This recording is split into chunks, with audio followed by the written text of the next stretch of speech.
عزیز و اقارب کے ساتھ ہوتا ہے، معاشرے میں رہنے والے اس کے پڑوسی ہوتے ہیں، تعلق والے لوگ ہوتے ہیں، تو ان سب کے ساتھ، ماں باپ کے ساتھ، بہن بھائیوں کے ساتھ، بیوی بچوں کے ساتھ، گھر والوں کے ساتھ، خاندان اور رشتہ داروں کے ساتھ، پڑوسیوں کے ساتھ، عام معاشرے میں لوگوں کے ساتھ اس کا تعلق کیسا ہوگا، کس طرح اس نے رہنا ہوگا.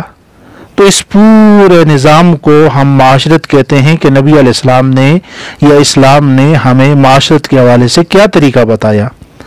اور 5ویں نمبر پر جو شعبہ ہے وہ اخلاق کا ہے، اور اخلاق کا اصل تعلق دل کے ساتھ ہوتا ہے. دل کے اندر کی جو ہے وہ جو آواز ہوتی ہے، سوچ ہوتی ہے، دل کے اندر کے خیالات جو ہوتے ہیں وہ اچھے ہوں، دل کے اندر جو ہے حسد، کینہ، بغض، عداوت، دشمنی، نفرت نہ ہو. تو ان تمام چیزوں کو ہم اخلاق سے تعبیر کرتے ہیں. تو اس وقت جو ہمارا موضوع زیر بحث ہے وہ معاشرت ہے، اور یہ معاشرت یہ بھی دین کا بہت اہم شعبہ ہے. اور اللہ تعالیٰ نے قرآن مجید کے اندر معاشرتی زندگی کو واضح کرنے کے لیے اصول بتائے ہیں اور تفصیل کے ساتھ بتائے ہیں کہ آپ نے اگر کسی مسلمان کے گھر جانا ہے تو کیا وقت ہوگا، کس طرح جانا ہوگا، کسی مسلمان سے ملاقات کرنی ہے تو کس طرح کرنی ہے.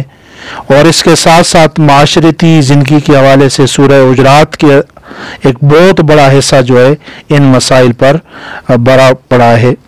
اگر ہم دیکھیں کہ نماز کا حکم قرآن مجید میں آیا، لیکن نماز کیسے پڑھنی ہے، اس کی کیا تفصیل ہوگی، قرآن مجید نے اس کی تفصیل نہیں بتائی بلکہ نبی علیہ السلام نے اس کی تفصیل بتائی. لیکن معاشرت کے حوالے سے پوری تفصیل اور اصول جو ہے اللہ تعالیٰ نے قرآن مجید کے اندر بذات خود بیان کیے ہیں. تو اس سے معلوم ہوتا ہے کہ یہ معاشرے کے اندر، معاشرتی زندگی کے اندر جو ہے یہ اصول کتنے اہم ہیں. اور معاشرت کے لیے، بہترین معاشرت کے لیے نبی علیہ الصلوۃ والسلام نے ایک ایسا اصول ہمیں بتایا، اگر ہم اسے اپنا لیں گے تو معاشرت کے تمام مسائل خود بخود ختم ہو جائیں گے. ویسے یہ معاشرت کا باب تو بہت بڑا ہے، لیکن اس کے خاص ٹاپک کی طرف ہم آنے کی کوشش کریں گے، اور ایک خاص اصول کی طرف اگر آئیں گے تو اس مختصر وقت میں ہم بات سمجھ سکیں گے.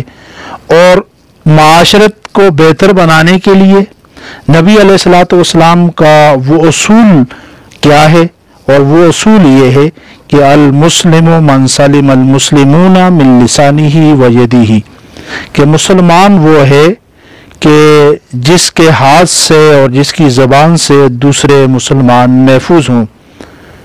کوئی بھی مسلمان کہیں پر بھی ہے وہ اپنی ذات سے دوسروں کو تکلیف نہ دے.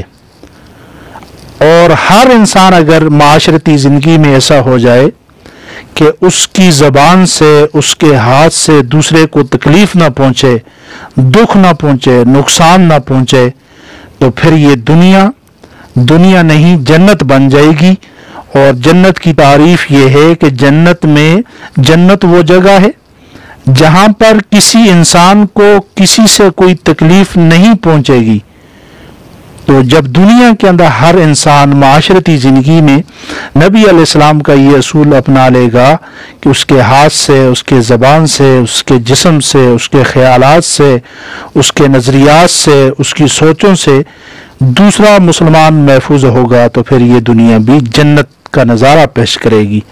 اور جب یہ جنت کا نظارہ پیش کرے گی اور یہ ایک مثالی فرد، ایک مثالی مرد اور ایک مثالی عورت ایک بہترین مثالی معاشرے کو بنانے والے ہوں گے، اور یہ معاشرہ جنت کا معاشرہ بن جائے گا. اور اسی معاشرے میں کامیابی ہے، اور یہی معاشرہ انسان کو دنیا کے اندر سکون، امن اور چین کی زندگی جو ہے وہ دے گا. تو معزز سامعین، آج کل یہ الفاظ اکثر لوگوں کی زبان پر ملتے ہیں کہ فلاں شخص صوم و صلات کا پابند ہے، فلاں شخص روزے کا پابند ہے۔ کسی کی دینداری کو ان الفاظ کے ساتھ واضح کرتے ہیں۔ یقیناً اس بات سے انکار تو نہیں کیا جا سکتا کہ صوم و صلات، نماز روزہ کوئی معمولی چیزیں نہیں ہیں۔ اپنی جگہ پر یہ بہت ہی اہمیت کی حامل چیزیں ہیں، لیکن کیا دین صرف نماز اور روزے ہی کا نام ہے، یا ہماری نجات کا دار و مدار فقط نماز اور روزے پر ہی ہے؟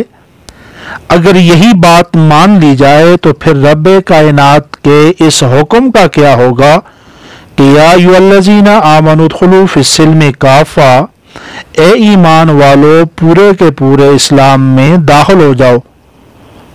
تو پورے اسلام میں نماز اور روزہ تو ہے، لیکن پورا اسلام نماز اور روزے میں نہیں۔ اس کے علاوہ بھی بہت کچھ چیزیں ہیں۔ ان میں سے بنیادی چیزیں جس طرح ہم نے پہلے ذکر کی کہ عقائد ہمارے ٹھیک ہوں، اعمال ٹھیک ہوں، اخلاق ٹھیک ہوں، عبادات ٹھیک ہوں، معاشرت ٹھیک ہو۔ اگر ہم اسلامی معاشرت کی طرف آئیں تو ہمیں دیکھنا ہوگا کہ انسانیت کس چیز کا نام ہے، کہ اپنے آپ کے لیے جینا، اپنی ذات کے لیے جینا، اپنے تمام تر معاملات کا محور اور مرکز اپنی ذات ہی کو بنا کر رکھنا، اس چیز کا نام انسانیت تو نہیں۔ انسانیت تو یہ ہے کہ دوسروں کے لیے جینا، دوسروں کو نفع پہنچانا، دوسروں کو ایذا اور تکلیف سے بچانا، اس کا نام انسانیت ہے۔ اور حدیث مبارکہ کا مفہوم ہے کہ نبی علیہ الصلوۃ والسلام کو بتایا گیا کہ فلاں خاتون نماز کی پابندی کرتی ہے، روزے کا اہتمام رکھتی ہے، تہجد گزار ہے، اللہ اللہ کرتی ہے، مگر اس کے شر اور ایذا سے اس کے پڑوسی محفوظ نہیں۔ تو اللہ کے نبی صلی اللہ علیہ وسلم نے فرمایا وہ خاتون جہنمی ہے۔ اس سے معلوم ہوا، پتہ چلا کہ فقط نماز روزے ہی پر نجات موقوف نہیں۔ اگر ہمارے شر اور ہمارے فتنے سے ہمارے پڑوسی، ہمارے گھر والے، ہمارے اہل محلہ، ہمارے خاندان کے لوگ، معاشرے کے لوگ، سوسائٹی کے لوگ اگر محفوظ نہیں، تو اسلام کے اندر جو ہے صرف نماز اور روزہ یہ اہم نہیں ہے، کہ باقی چیزیں جو ہے وہ اپنے شر اور فتنے سے ان تمام چیزوں کو بھی روکنا ضروری ہے۔ اسلام میں یہ چیز بڑی اہمیت کی حامل ہے۔ آج جس طرف آج ہمارے معاشرے اور مسلمانوں کی بالکل توجہ ہی نہیں، بلکہ توجہ ختم ہو چکی ہے۔